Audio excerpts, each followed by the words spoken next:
시청자 여러분 안녕하십니까? MBC 토론 갑론을 박 김종태입니다.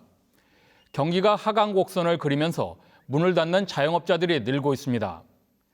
자영업 폐업률이 최대치를 기록한 가운데 한쪽에서는 신규 창업이 계속 이루어지고 있습니다. 이들의 절반 이상은 직전까지 월급을 받고 회사에 다니던 임금 근로자인 것으로 나타났는데요. 전망이 어두운 것을 알면서도 고육지책으로 자영업에 뛰어들고 있는 게 현실입니다. 하지만 경쟁이 치열한 자영업에 뛰어든 소상공인 절반 가까이가 준비나 경험이 부족한 상태에서 창업을 하다 보니 자영업 폐업이 되풀이되고 있다는 분석입니다. 이러한 자영업의 위기를 현 정부의 최저임금 정책에 돌리는 시각이 많지만 그보다는 좀 더 종합적인 요인이 작용하고 있는 게 현실입니다. 오늘 MBC 토론 갑론을 박은 자영업이 처한 상황을 짚어보고 위기를 극복할 해법에 대해서 고민해보는 시간 갖겠습니다. 함께 이야기 나눠주실 패널 소개합니다. 이갑주 전남 소상공인 연합 회장입니다. 네, 안녕하세요. 박병희 순천대 경제학과 교수입니다. 안녕하십니까? 이재성 순천시 경제진흥과장입니다. 안녕하십니까? 참석해 주신 세 분께 감사드립니다. 네, 먼저 박 교수님. 예. 최근 전국 소상공인들을 조사해 본 결과 한 30% 가까이가 지난해에 비해서 매출이 3분의 1 정도 줄었다. 이렇게 말을 하는데 이게 뭐 IMF 이후 자영업의 최대 위기다 이런 말까지 나오고 있거든요. 예. 어떻게 보십니까? 예, 말씀하신 대로 자영업이 굉장히 그 위기를 맞고 있는 것 같습니다. 왜 그런지 좀 살펴봤더니 전반적으로 최근에 경기가 부진하고요. 또 대기업 위주의 성장을 하다 보니까 중소기업이 어려워져서 시중에 좀 돈이 덜 드는 그런 면이 있고요. 그 외에도 온라인 쇼핑을 위주로 하는 쇼핑 행태의 변화도 영향을 미치고 있습니다. 또 다른 것은 자영업자 수가 증가했다는 겁니다.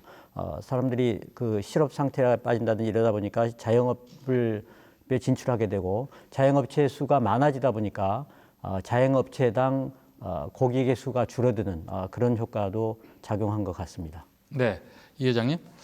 이 회장님도 순천에 뭐 가게를 운영하고 계신 걸로 알고 있는데 소상공인들이 느끼는 지금 체감 상당히 좀 열악한 걸로 알고 있는데 어떻습니까? 예, 저희 뭐 동부 육군의 상황을 놓고 보더라도 지금 굉장히 힘들다고 볼 수 있습니다. LAF 아울렛 같은 대기업이 상권 진입에다가 또 파머스 마켓이나 하나로마트와 같은 중소 유통 판매업체의 대응화 추세, 그리고 임대료 상승, 최저임금의 급격한 상승 등으로 거의 준재난 상태라고 볼 수 있습니다. 거기에다 엎짓대 덮치격으로 코스코가 들어온다고 하니까 뭐 이보다 더한 환경은 없을 거라고 생각합니다. 네, 예.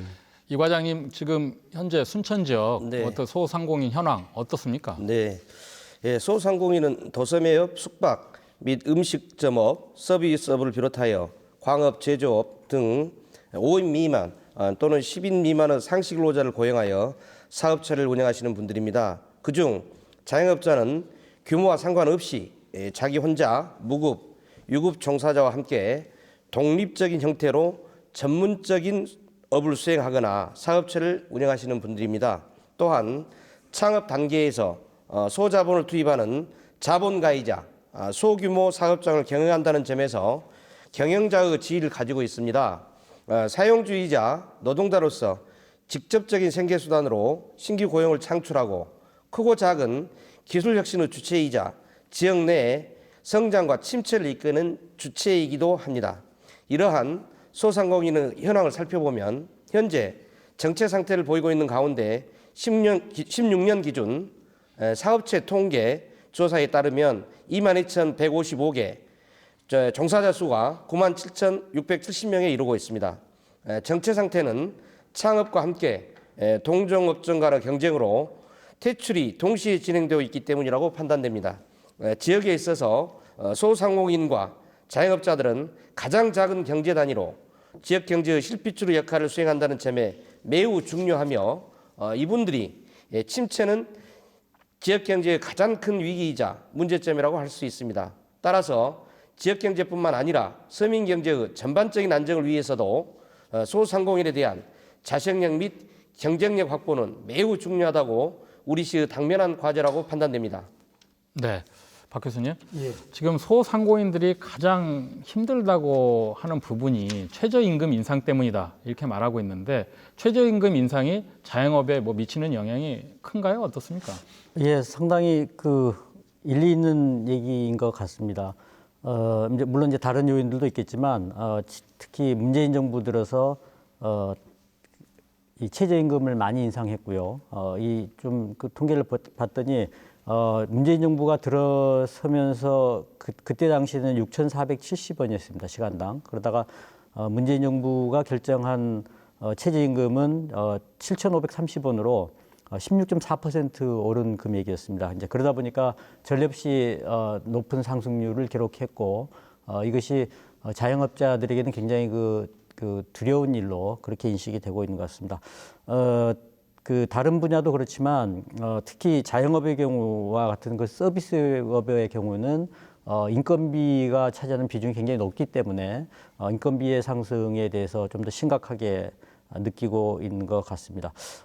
원래 그 당초에 문재인 정부가 초기의 계획으로는 최저임금을 그 빠른 속도로 해서 곧 시간당 10,000원으로 만들겠다 이렇게 했는데 거기에 대해서 이제 약간은 그 수정을 가하는 그런 시점인 것 같습니다. 네, 이 회장님, 최저임금 인상이 자영업을 굉장히 어렵게 만듭니까? 어떻습니까? 예, 뭐 힘들게 하고 있는 건 사실입니다. 사람들이 만나면 하는 말이 있습니다. 앞으로 사람 써서 하는 일은 안 해야 한다고. 최저임금은 통상임금이 100이라면은 최저임금 80 정도 돼야 한다고 생각합니다. 그런데 지금의 현실은 최저임금이 통상 초임을 앞서가면서 통상 초임을 끌어올리고 있다는 생각이 듭니다. 얼마 전 시골을 집에 갔는데 농촌에 최저임금을 개선해달라는 프랜카드가 걸려져 있습니다. 농촌에 맞는 최저임금을 제도를 만들어달라라는 이런 프랜카드가 걸려 있었습니다. 그렇듯이 농어촌, 중소기업, 소상공인 등 경제적 약자들한테 힘들게 하고 있는 것은 사실입니다. 예. 네, 박 교수님, 그 자영업자가 이제 이렇게 어렵다 보니까 이렇게 계속 어려워지면 고용 인력도 줄이겠다 이렇게 나오고 있거든요. 그러니까 결국은 자영업자 위기가 고용 상황까지 악화시키고 있다는 그런 얘기인데 예. 어떻게 보십니까? 그런 부분에 대해서는?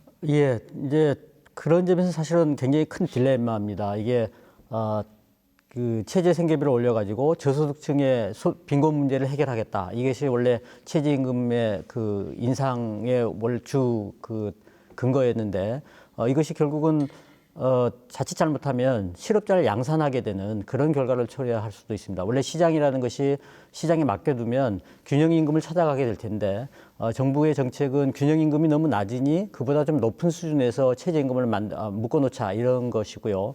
그러다 보면 임금이 오르다 보니까 그 임금으로 일하겠다는 사람이 좀 더 많아질 것이고 또 이 임금으로는 사람을 더 이상 많이 못 쓰겠다. 그래서 그 수요자는 그 인력 수요를 줄일 것이고 그러다 보면 그 갭은 그 바로 갭이 이제 실업일 텐데 실업률이 더 높아질 가능성이 있습니다.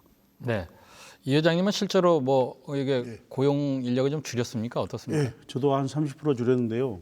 저는 뭐 감원을 해서 준 게 아니라 최저임금이 16.4%가 하다 보니까 밑에 하위층 급여를 16.4% 정도 올리고 상위층 급여를 한 8% 정도 올렸습니다.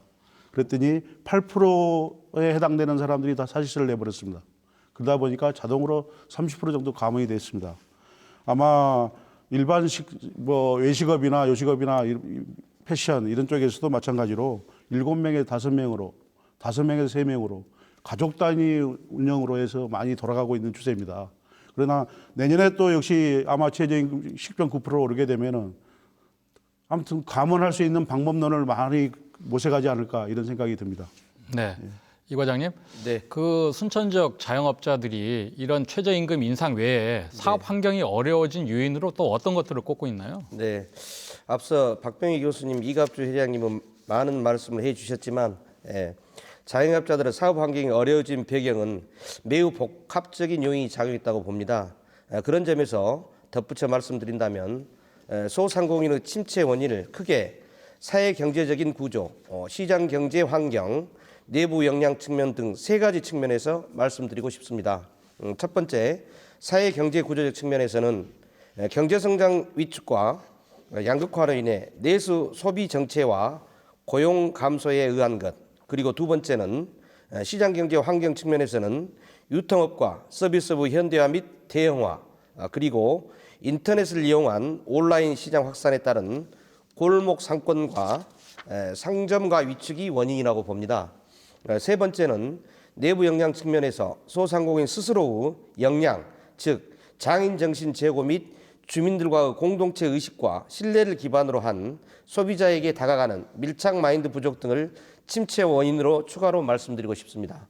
그 외에 한국 경제를 이끌어온 대기업들이 수출 정체와 내수 감소로 인해 프랜차이즈 방식 등을 통해 전통적인 자영업 업종으로 진출을 확대하여 골목 상권까지 파고드는 점 등을 말씀드리고 싶습니다.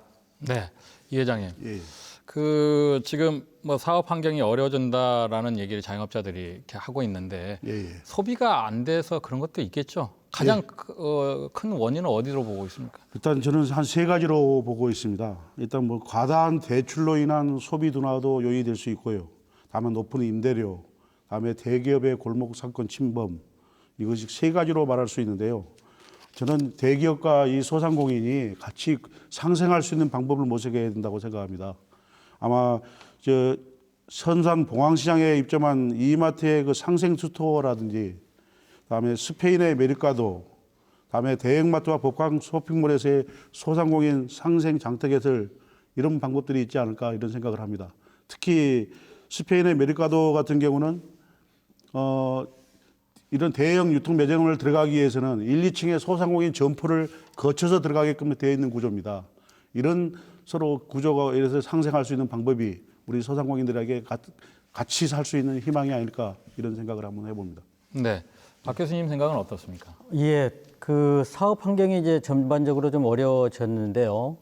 그것들을 좀 이렇게 나눠서 생각해 보면 앞에서 잠깐 말씀드렸지만 자영업자 수가 계속 증가하고 있습니다. 폐업하는 업체들도 많이 있지만 개업하는 업체 수가 폐업 수보다는 더 많은 것이 현실이고요. 그러다 보니까 매년 그게 늘어나고 있는데 뭐 그 이유는 명퇴를 하는 사람이 많다든지 또 아까 앞에서 말씀드렸습니다마는 최저임금이 오르다 보니까 일자리가 축소된다든지 이런 것들 때문에 자영업으로 몰려 나오는 사람들이 좀 있습니다.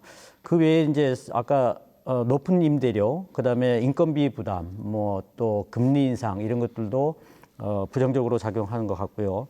또 다른 하나는 생활 패턴의 변화도 이 자영업체들의 이 삶을 좀 어렵게 하는 부분이 있습니다. 대형 마트로 가서 장을 본다든지 또는 최근에 LF 아울렛에 입점해 있는 많은 그 가게들로 가다 보니까 그 시내 중심에 있는 상가들이 조금 더 타격을 입는다든지 이런 생활 패턴의 변화도 영향을 미치는 것 같습니다. 네, 그 자영업자들이 사업 환경이 어려워진 요인에 대해서 한번 알아봤는데요. 이 회장님, 소상공인들이 가장 크게 애로사항이 있다면 어떤 것들을 좀 호소하고 있나요? 물론 이제 열악한 환경도 있겠지만은요. 첫째는 군 단위하고 시 단위하고 좀 구별이 됩니다. 군 단위의 경우는 지금 농협 하나로마트 등의 문어발식 사업 확장에 대해서 가장 큰 피해를 호소하고 있습니다. 다음에 시 중소도시 같은 경우는 임대료 인상, 대기업의 골목 상권 침탈, 다음에 최저임금 인상, 다음에 안정적 인력 수급, 사람이 있는데도 사람이 없습니다. 실업자는 많은데도 사람이 없다는 것이죠. 그리고 4대 보험 미가입으로 인한 정부 지원 혜택을 받을 수 없다는 겁니다. 사실 근로자 자체가 예식업의 경우는 근로자 자체가 4대 보험 가입을 거부하고 있는 형편입니다. 사업주가 하고 싶어도 할 수 없는 형편에 와 있다는 거죠. 기초수급자나 외국인 근로자 이런 경우가 많다 보니까 그런 현실이 오고 있습니다. 네, 박 교수님. 예. 최근 뭐 통계청 자료에 보면은 네. 자영업자 폐업률 90%에 이르고 있다. 그럼 뭐 10개 중에 뭐 9개는 문을 닫았다는 얘기인데 예. 이게 뭐 해석상의 오류가 있는 겁니까? 아니면 사실입니까? 어떻게 봐야 됩니까? 예, 이거 해석상의 오류라고 보여집니다. 이제 자칫 잘못하면 이렇게 해석할 수 있을 것 같은데요. 제가 그걸 좀 봤더니 자영업 폐업률 87.9% 이렇게 이제 보도가 됐는데요. 이걸 자세히 들여다보니까 그 자영업자 중에서 폐업한 숫자, 그다음에 개업한 숫자, 를 비교를 해가지고 하는 얘기입니다. 그러니까 엄밀히 얘기하면 개업 대비 폐업 비율이 87.9%, 10곳, 문을 연 곳이 10곳이라면 문을 닫는 곳이 8.8곳이다. 이렇게 얘기를 해야 될 것인데 이걸 그냥 폐업률이라고 얘기를 했습니다. 실제로 제가 폐업률을 구해봤더니 폐업률을 우리가 구하려면 전체 업체 수 중에서 폐업을 하는 업체의 수 이런 식으로 구해야 될 것이고 개인 사업자 총수가 2017년에 643만 개입니다. 그중에 폐업 수를 보면 84만 개고요. 그래서 643만 분의 84만 하니까 13.2%. 실제 폐업률은 그러니까 13.2%인데 잘못 해석한 것으로 그렇게 봐야 될 것 같습니다. 그러면 통계 연보가 작년 거를 좀 기준했다라는 그런 얘기도 있거든요. 그러면 최근에 최저임금 인상이 우리 그 자영업 폐업률을 높였다. 그런 분석이 있는데 그거하고는 관계가 없다는 얘기인가요? 어떻게 봐야 됩니까? 예, 우리가 추측해 볼 수는 있겠지만 통계적으로 아직 입증된 것은 아니라고 봐야 될 겁니다. 아시다시피 문재인 정부가 2017년 5월에 시작을 해가지고 2018년에 적용되는 지금 우리가 지금 적용하고 있는 이 최저임금을 문재인 정부가 정한 것이기 때문에 그 효과는 지금 금년치 통계에 들어가 있을 것이고 그것은 내년쯤 돼야지 통계 자료를 우리가 볼 수가 있을 겁니다. 근데 지금 나와 있는 통계는 그 전 정부에서 결정한 일의 효과가 반영된 것으로 그렇게 이해해야 될 것 같습니다. 네, 이 회장님 지금 박 교수님 얘기에 대해서는 어떻게 생각하십니까? 네, 저희 소상공인이 생각하는 것은 수치 개념이 아닙니다. 피부로 와닿는 느낌을 생각하는 것이고 감각적으로 생각하는 것인데요. 저희가 와서 느끼는 것은요.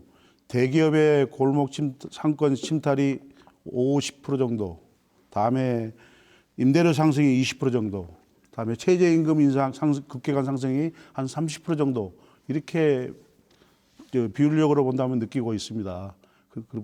그래서 우리 이 세 가지가 가장 큰 복합 요인이라고 생각을 합니다. 저희는.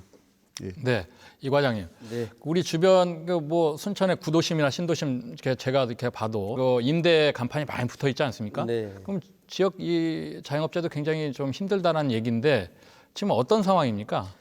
네, 지금 우리나라 자영업의 창업과 폐업을 보면 최근 연평균 3년간 78만 개가 창업하고 65만 개가 폐업하는 등 창업과 폐업이 빈번히 발생되고 있고 특히 도소매업, 숙박, 음식점업이 창폐업을 주도하고 있습니다. 우리 시의 경우도 진입과 폐업이 손쉬운 생활환경 밀접형 업종인 도매와 소매업, 숙박 및 음식점업이 절반 이상을 차지하고 있고 높은 창업을 보이고 있습니다.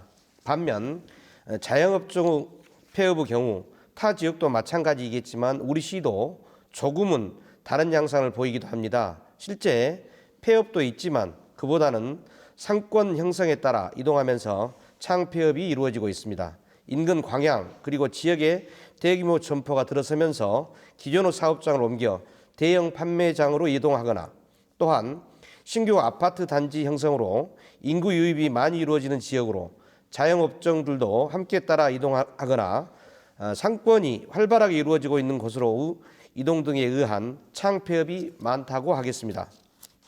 소비층을 이루는 인구들은 한정된 가운데 인구 이동에 따라 상권이 새롭게 형성되고 기존 터전을 버리고 업체도 따라서 이동하면서 불가피하게 빠져나간 곳에서 침체가 가속화되는 등 악순환이 이어지고 있는 상황입니다.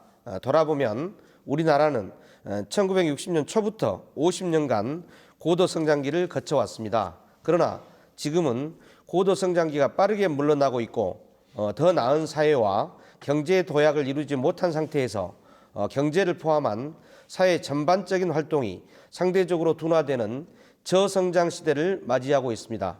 이러한 시대 흐름에 맞추어 모든 지자체가 저성장 시대에 맞추어 도시정책을 빠르게 변화시켜 가고 있습니다. 우리 시에서도 신도심과 구도심과의 양극화를 줄이고 상권의 균형 발전과 회복 등을 위해 도심 재생 사업이 활발하게 진행되고 있습니다. 상권의 형성과 회복 측면에서도 이제는 도심의 새로운 확장과 형성에 대해서도 좀 더 심도 있는 고민이 선행돼야 한다고 생각합니다. 네, 이 회장님.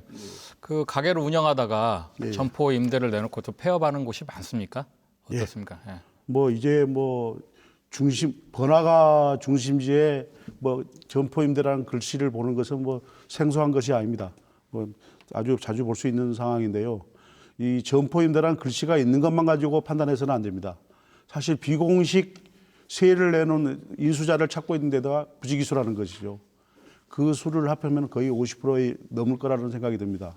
특히 이제 뭐 패션의 거리의 그 상가들 점포주들 이야기 들어보면은요, 넘기고 싶어도 계약 기간이 남아서 건물 계약 기간이 남아서 넘길 수가 없는, 문을 닫을 수가 없는 이런 행편에 와 있다고 합니다.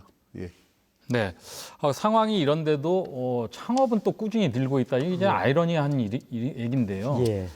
지난해보다 한 4.7%가 창업자가 늘었다. 이게 자영업자 얘기입니다. 예. 이건 어떻게 봐야 됩니까, 지금? 예, 그렇습니다. 이게 이제 법인을 다 포함해 가지고 보면 신규 창업자 수가 작년에 128만이고요. 그 중에 개인 사업자만 따로 떼보니까 116만 명이 신규로 창업한 걸로 나옵니다. 그게 전년도 대비하면 한 5.4% 정도 증가한 거라고요. 업종별로 보면 이제 그 중에서도 도소매업이 제일 많습니다. 28.5만 명. 그다음에 서비스업이 그다음이고요. 27만 7천 명. 그다음에 부동산 임대업, 그다음에 음식업 이런 순서로 지금 창업을 많이 하고 있습니다. 앞에서 잠깐 언급됐지만 실제로 고용이 다 불안하고 또 명퇴하는 인력 이런 분들이 그래도 먹고 살 길을 찾기 위해서 새로 이 창업에 도전하는 거 아닌가 싶기도 합니다. 또 다른 한편으로는 정부의 정책이 지금 창업을 굉장히 장려하는 정책이기도 합니다.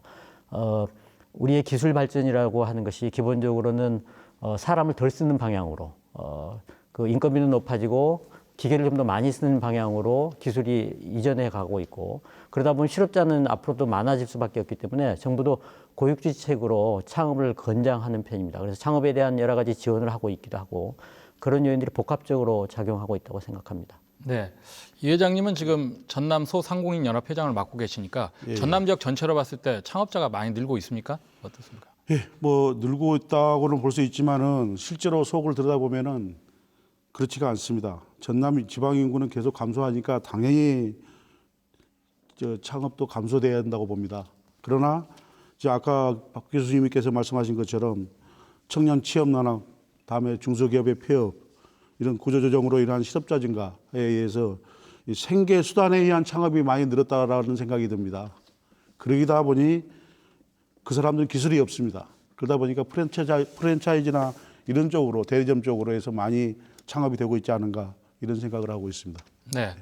이 과장님, 그 순천 지역 실태는 어떻습니까? 네, 박병희 교수님, 이갑주 회장님께서도 말씀하셨듯이 자영업 위기 속에서 우리 시에서도 새로운 상권을 찾아 창업은 계속 이어지고 있습니다. 많은 인구 구성을 차지하고 있는 베이비붐 세대들의 은퇴가 한꺼번에 이루어지고 고령화로 사회로 빠른 진입으로 인해서 여전히 젊은이 못지않은 체력에 시간과 여력이 많은 분들이 자연스레 쉽게 접근할 수 있다는 점에서 소상공인 업종 분야로 창업이 이루어지고 있는 상황입니다. 또한 청년 실업이 가중되면서 직업을 가지지 못한 청년들을 대신하여 은퇴했지만 은퇴하지 못하고 여전히 젊은이들의 책임까지 떠안고 가야 하는 분들이 소상공인 시장에 진입하고 있으며, 마땅한 일자리를 찾지 못한 청년들의 세대까지 자영업종의 진출이 많이 이루어지고 있는 실정입니다. 반면 고무적인 것은 젊고 참신한 아이디어를 무기로 창업하고 있는 젊은이들도 늘어나고 있는 추세입니다. 이러한 청년 세대들을 중심으로 경제 기반이 지식 기반화되는 현 추세에 발맞추어 특히 소프트웨어, 디지털 기술 개발, 웹툰, 디자인 등 창조 경제 영역과 돌봄, 고용, 문화, 보건 등 사회 서비스 분야로 청년 세대들의 진입을 확장시켜 새로운 일자리를 창출하고 아이디어 기반의 창조 경제를 선도하기 위해 지식 기반의 업종 분야에 대한 기반도 지속적으로 만들어갈 예정입니다. 네. 박 교수님, 네. 그또 뭐 특이한 통계가 하나 있던데 네. 자영업자 가운데 30% 이상이 60대 이상이다. 예. 이게 처음으로 뭐 30%를 돌파했다 그러는데 예. 일단 이건 어떻게 봐야 될까요? 예, 저도 이 통계를 한번 찾아봤습니다. 그랬더니 60세 이상 장년층에서 그 자영업자가 굉장히 많았고요. 그래서 2013년에는 184만 명 정도였는데요.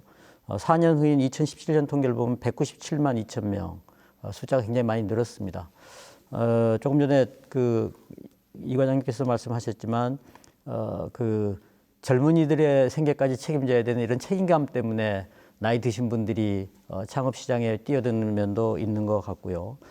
또 전반적으로 재취업이 어려운 퇴직자들이 소자본 창업을 하는 경향도 있습니다. 그리고 이제 근데 이런 것들이 앞으로는 최저임금 인상이라는 요인이 좀 이제 새로 가세했기 때문에 아무래도 자영업자 증가세는 조금 주춤하지 않겠는가 이렇게 예상은 됩니다. 또 염려되는 것은 빚을 많이 내서 사업을 하는 경향들도 있는데 앞으로 이 불황이 계속된다든지 이런 또 최근에는 뭐 미중 무역 마찰 때문에 전세적으로 불황 염려를 하고 있는데 이런 것들이 임금 지급이 어려워진다든지 또 부채 상환이 어려워진다든지 이런 곤란을 겪게 될 것도 염려됩니다. 네, 이 회장님, 60대 이상이 자영업자에 뛰어드는 비율이 높다. 예. 이게 좀 우려되는 부분도 있을 것 같은데 예. 뭐 주변에서 들리는 얘기는 있나요? 예. 뭐 60세 이상이라기보다는요. 아마 두 가지로 분류할 수 있을 것 같습니다. 오랫동안 개인 사업자나 자영업자를 오랫동안 뼈가 굵은 1세대 사업자하고 다음에 생계형으로 하는 이 후발 사업자 이렇게 두 개 분류할 수 있는데요. 지금 아마 자리를 잡은 1세대 창업자 같은 경우는 아마 취업난 이런 것 때문에 자녀들에게 2세대 운영으로 아마 돌아가는 가도기에 들어가 있다고 보고요. 그래서 요즘 2세 창업 아마 그래서 2세 자녀들이 인수받아 하는 경우가 많이 늘어나고 있습니다. 예, 그렇게 하고 그러나 저는 이제 60세 이상 창업도 지원이 된다고 생각합니다. 뭐 유럽의 경우는 60세 이상 창업이 가장 성공률이 높다고 합니다. 근데 우리나라는 사실 60세 이상 창업에 대해서는 지원이 거의 전무한 상태입니다. 그래서 60세 이상도 창업에 대한 교육, 컨설팅, 그다음에 자금 지원을 좀 해서 좀 창업이 되게끔 해주었으면 좋겠다는 생각이 듭니다. 네, 박 교수님, 예. 60세 이상의 자영업자가 많이 늘고 있다는 거는 예. 퇴직한 직장인들이 이제 문 닫은 점포를 인수해서 자영업자로 변신하는 그런 경우도 많다고 얘기를 하더라고요. 근데 제대로 된 훈련이나 준비 없이 자영업에 뛰어드는 경우에는 또 나름대로 또 문제가 있을 것 같은데 네. 어떤 문제가 있을까요? 예, 이런 부분은 굉장히 이제 좀 조심해야 되는 부분인데요. 사회생활 경험이 충분하지 않은 분들이 자영업에 신규로 뛰어든다든지 이런 점들이 좀 염려가 되고요. 제가 그래서 직장인들을 대상으로 조사를 해보면 예전보다는 자영업으로 전환하겠다, 직장 그만두고 전환하겠다는 비율이 조금 낮아지는 것 같습니다. 그분들의 생각은 비싼 임대료, 또 과도한 경쟁 이런 것들을 우려하는 것 같고 또 시장 환경이 대기업에 유리하게 돼 있다 이런 점들을 들고 있는 것 같습니다. 자영업에 새로 뛰어드는 사람들을 위해서는 정부가 지금 단계에서 할 수 있는 일들은 시장 환경을 조금 더 분석해서 알려주는 그런 것들을 민간에만 맡길 게 아니라 정부 차원에서도 좀 할 필요가 있다고 생각합니다. 제가 이번 토론을 준비하면서 서울시 사이트에 가서 봤더니 서울시 같은 경우는 상권 분석 서비스를 온라인으로 하고 있었습니다. 그래서 강남구의 무슨 동에는 어떻다. 그다음에 이 동네에서 이 평균 폐업 기간이 어떤 건물은 평균 폐업 기간이 어느 정도다. 그래서 3년 동안에 몇 개월이 비어 있었다. 이런 통계들을 제시하고 있고 또 어떠한 업종이 과잉이다. 이런 정보들을 제시하고 있었습니다. 그래서 창업에서 실패하는 확률을 좀 줄이려면 정부가 이런 노력을 좀 기울여 주는 것도 좋은 서비스가 되지 않을까 싶습니다. 네, 이 회장님, 예. 퇴직한 직장인들이 자영업에 몰린다는 게 예. 실제로 그렇습니까? 어떻습니까? 거의 현실입니다. 방금 교수님께서 말씀하신 상권 분석을 제공한다면은 아마 많은 도움이 되지 않을까 생각하고요. 우리 지금 현재 소상공인진흥공단과 전남도의 경우는 자영업 종합지원센터를 통해서 창업 사관학교, 교육, 컨설팅, 자금 지원 등 많은 제도가 있지만은 청년층에 한정되고 있습니다. 나이 제한으로 인해 극히 제한적이라고 보여지죠. 실업급여 등의 우리 퇴직자한테 실업급여 등의 단편적인 지원이 아닌 교육, 컨설팅, 창업자금 지원 등의 제도적 보완이 이루어져야 된다고 생각합니다. 네, 이 과장님. 네. 실제로 이런 자영업자들한테 지원을 어떻게 좀 순천시 입장에서 좀 해주는 게 있습니까? 네, 그렇습니다. 고용 불안에 시달리는 직장인이나 또한 은퇴한 분들이 제대로 된 훈련이나 준비 없이 자영업에 뛰어드는 경우가 많은데요. 취업 포털 잡코리아 자료를 보면 기업들이 잇따른 희망퇴직, 구조조정 소식으로 고용 상태의 불안감을 느낀 직장인들이 직장을 나와 자영업종으로 새롭게 뛰어들고 있는 상태입니다. 특히 중소기업과 외국계 기업에 근무하는 직장인들이 갖는 고용 불안감이나 공기업이나 대기업의 직장인들이 느끼는 고용 불안감보다 커서 이러한 분들이 은퇴하면서 자영업자로 변신하게 되는데요. 주로 55년생에서 63년생에 해당하는 베이비 부모들이 50대 초반에 많이 뛰어들고 있는 상태입니다. 저는 이러한 분들을 위해 정부에서도 제2의 직업 교육을 시행하고 있지만 스스로의 노력도 필요하다고 봅니다. 투자 규모가 크든 적든 간에 일단 창업을 결심했다면 직장 생활 때의 경험을 살려 사업 계획서를 만드는 등 노력이 필요하다고 봅니다. 창업자 자신의 사업을 키워나가기 위한 의지를 체계적으로 정리한 것이 사업 계획서라 할 수 있습니다. 가게 하나는 여는데 사업 계획서가 왜 필요하냐고 목소리를 높이는 분들이 있을 수 있지만 아무리 유능한 사람이라도 여러 가지 복합적인 일을 하다 보면 예기치 못한 일이 숱하게 일어난다고 봅니다. 예를 들면 공사기 일에 쫓겨 견적서 한번 받아보지 못하고 물품을 구매하는 경우도 있고 허가를 받아야 하는 업종은 급행료를 치러야 하는 경우도 있는 등 창업 과정은 변화무쌍하고 예측 불가의 연속입니다. 이러한 점에서 사업 계획서는 실패를 최소화하는 지침서라고 보며 실패 가능성을 줄이고 성공을 높일 수 있는 훌륭한 조력자의 역할을 수행한다고 봅니다. 또한 자본 조달의 효율적인 수단이 되기도 합니다. 사업의 효율적 추진을 위해 주변의 동업자, 금융기관, 투자가 등을 만날 때 말로 하는 것보다는 사업 계획서를 보여주는 게 훨씬 효과적이라고 보며 일단 사업이 시작되면 사업 계획서가 점포 경영과 실적 평가의 지침서가 될 수 있으며 이런 기록이 없으면 그때그때 주관적인 평가 기준에 따라 성과를 평가하므로 점포 경영이 어려울 수밖에 없다고 봅니다. 따라서 업종, 상품성 조사, 시장성 조사, 입지 선정과 상품권 분석, 판매, 운영 계획 등 여러 가지 종합적인 대책을 세워 사업 계획서를 마련하여 체계적으로 준비하고 이런 부분으로 도움을 주기 위해 우리 시에서는 내년에 구축될 순천시 소상공인 지원센터 등의 도움을 통해 작성한다면 경영에 일정 부분 도움이 되지 않을까 싶습니다. 네, 박 교수님. 예. 자영업종 가운데 가장 손쉽게 창업할 수 있는 게 또 요식업인데 예. 반면에 가장 또 폐업률이 높은 게 요식업 아니겠습니까? 예. 요식업 창업에 대해서는 좀 어떻게 생각하십니까? 예, 우선 폐업률을 봤더니 아까 그 평균이 13.2%였는데요.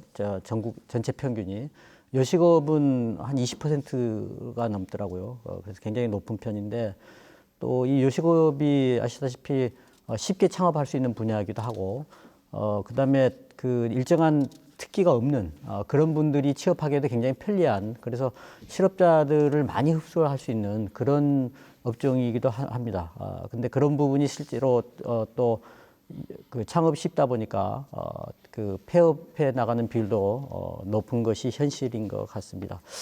여기에 대해서는 조금 더 그 정부의 지원이 좀 필요할 텐데 정부가 내놓은 지금 지원책에 대해서 보면 요식업에 그 근무하는 사람들의 임금 수준이 지원을 받기에는 조금 더 그 많은 경우도 있고 해서 실질적인 효과를 못 주고 있다. 이것이 그 현장의 목소리인 것 같습니다. 네, 이갑주 회장님 생각은 어떻습니까? 예, 요즘 뭐 방송에 마치 청년 창업이 푸드 창업이 전부인 양 이렇게 방송에 인기를 얻고 있는데요. 아마 소상공인진흥공단에서 추진하고 있는 전통시장 활성화 사업이 영향을 미치지 않았나 이런 생각을 합니다. 그러나 저는 이 푸드 창업이 양질의 일자리라고 생각하지는 않습니다. 보통 지자체들이 관광 인프라 구성이나 축제에만 열을 올리고 있는데 청라 국제도시와 같은 국제도시에 그 구글 클라우드 센터가 입주한다고 MOU를 맺었다는 이야기를 들었습니다. 그와 같은 도시 핵기업을 유치해서 미국의 실리콘밸리와 같은 미래형 전문 특화 도시를 만들어가는 게 바람직하지 않을까 생각하고요. 또한 이러한 IT 산업의 아파트형 화이트 칼라 공장들이 도심 속으로 들어와서 공단 속으로 들어갈 게 아니라 도심 속으로 들어와서 상권 활성화에 도움이 된다면은 큰 희망을 가져봅니다. 네. 그렇다면 이 회장님, 이런 소상공인들, 자영업자들이 바라는 가장 큰 지원책은 어떤 것들이 필요하다고 생각하십니까? 지원책이라기보다는요. 아마 저희도 이렇게 생각합니다. 소상공인 공단과 자영업 조합 지원센터 이런 데도 많은 기관들이 들어 있습니다만은 이제는 소상공인들이 주가 되어서 스스로 역량 강화를 위해서 노력해야 한다고 생각합니다. 그래서 우리 소상공인들의 사랑방 또 우리 스스로가 335 모여서 정보를 교류하고 토론하고 컨설팅할 수 있는 소상공인 역량 강화 셀프센터가 필요하다고 봅니다. 처음에는 조금 부족하더라도 돗자리식으로 자리를 마련해줘서 정부가 지원해준다면은 아마 큰 소상공인들에게 큰 약수터가 되지 않을까 이런 생각을 합니다. 네. 이 과장님, 좀 순천시는 그 소상공인들을 위해서 어떤 지원책을 지금 갖고 계십니까? 네, 현재 창업이 최근 청년 실업, 불안정한 고용 등 취업 시장 내 고질적인 문제를 해소하기 위한 돌파구가 되고 있는 게 현실입니다. 하지만 이와 동시에 지속되는 경기 침체와 인건비, 물가 상승 등으로 실제로 국내 창업자의 3년 평균 생존율은 고작 40% 안팎으로 낮은 편입니다. 그중에서도 요식업은 창업과 폐업을 모두 높은 업종으로 창업 전문가마저도 요식업 분야에서 성공하기 위해서는 체계적인 지원을 받을 수 있는 프랜차이즈 브랜드를 창업 동반자로 선택하는 것이 좋다라고 조언하고 있는 실정입니다. 그러나 현 트렌드를 무시할 수는 없지만 흐름에 휩쓸리기보다는 장기적인 안목을 가지고 유행과 계절의 영향을 받지 않는 아이템을 발굴하고 안정성 등을 면밀히 분석하기 위해 전문가 컨설팅을 거쳐 꼼꼼하게 살펴본 후 창업할 것을 권장하고 싶습니다. 이를 위해 우리 시에서도 유관기관과 지원을 아끼지 않겠다는 말씀을 드립니다. 네. 박 교수님, 예. 자영업자들이 아까도 말씀하셨듯이 우리 임금 인상, 최저임금 인상 정책이 우리가 말하는 현 정부의 소득 주도 성장 정책 아니겠습니까? 예. 이게 가장 큰 원인이라고 생각하는 분들이 한 35% 자영업자 가운데 그렇다고 생각하는데 국민들도 좀 이런 거에 대해 불안해하는 것 같은데 이런 거에 대해서는 어떻게 좀 보십니까? 예, 이제 그 정부가 내세우는 거 소득주도 성장이고요. 소득주도 성장이라고 하는 것은 결국 특히 저소득층의 소득을 좀 더 보장해주면 그러면 그분들의 그 구매력이나 소비 성향은 고소득층보다는 좀 더 높을 것이기 때문에 사회 전반적으로 소비가 좀 더 늘어날 것이고 소비 수요의 증가는 결국 생산의 증가를 가져올 것이다. 이제 이런 논리입니다. 상당히 일리 있는 그 주장이고 또 실제로 우리나라가 그런 경험을 갖고 있기도 합니다. 1980년대 후반에 우리나라에서 노동쟁의가 굉장히 활발해지기 시작해가지고 그때 임금이 많이 올랐었습니다. 특히 노동자들의 임금이 많이 올랐는데 나중에 지나놓고 보니까 그때 경기가 굉장히 좋아졌다는 겁니다. 그래서 내용을 봤더니 임금이 많아진 근로자들이 그 돈으로 전자제품도 많이 사고 해서 전반적으로 GDP가 올랐다 뭐 이런 경험을 갖고 있기는 합니다. 예, 그래서 소득주도 성장이 지금으로서는 당장 효과는 없지만 또 부작용이만 있는 것 같아 보이긴 하지만 조금 더 이 시간을 두고 보면 좋은 그 결과들이 드러날 것으로 그렇게 예측을 하고 있습니다. 네, 더 많은 말씀 좀 듣고 싶은데 방송 시간 제약상 끝마치는 말씀 한 말씀씩 듣고 끝내겠습니다. 자, 이재성 과장님부터 한 말씀 듣겠습니다. 네, 순천시 소상공인의 애로사항들을 적극 수렴하고 또 앞으로 이 문제 해결을 위해서 우리 시에서는 시장님의 주요 공약사항인 지역 소상공인들의 염원 순천시 소상공인 지원센터를 구축해 앞으로 밀착 지원해 나갈 것을 말씀드립니다. 네, 감사합니다. 네, 이갑주 회장님. 네. 네. 저희 소상공인들의 희망이 있습니다.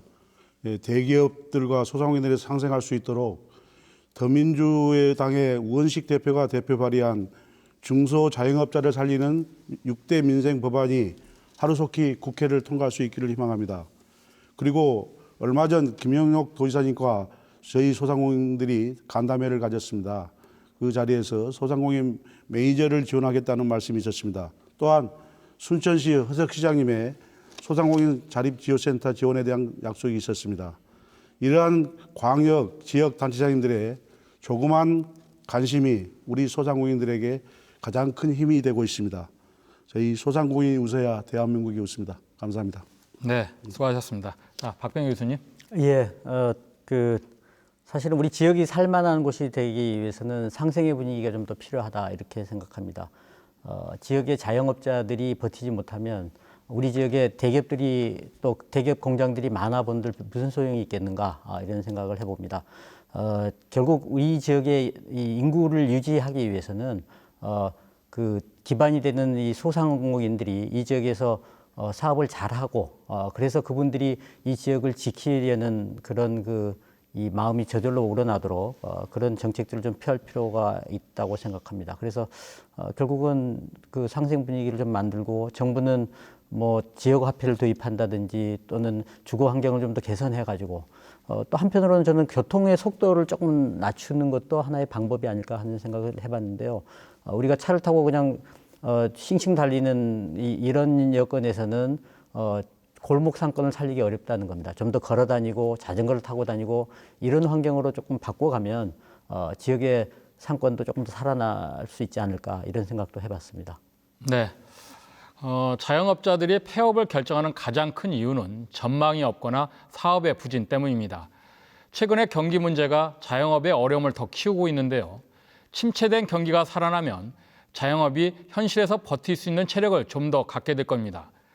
우선은 자영업자가 창업 전 충분히 준비를 해야 할 것이고 정부는 다각적이고도 총체적인 해법 모색으로 자영업자에게 다시 희망을 돌려줄 수 있길 바랍니다.